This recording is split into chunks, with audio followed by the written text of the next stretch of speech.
Thank you for coming in today and sharing your story about Japanese knotweed. How is it that you came across Japanese knotweed on your property? Yes, I had a buy-to-let property, and one of my tenants actually alerted me to the fact that there was Japanese knotweed in the garden. And where was the Japanese knotweed coming from? It was encroaching from a local sports club, and the knotweed was actually growing under my fence and encroaching into the back garden.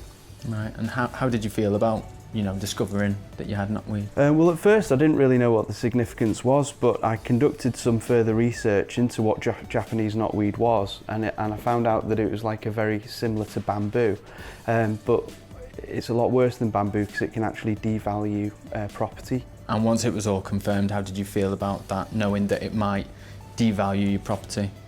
Well, what I decided to do was to seek some legal advice, so I contacted CEL Solicitors who were recommended to me. They made it really easy. They told me that the knotweed was encroaching from the sports club and that was in fact illegal. The claim was successful against the local sports club, and I was actually awarded £12,000 in compensation. And how did you feel about CEL's service after you had the successful outcome? Fantastic. I mean, they made the process really easy.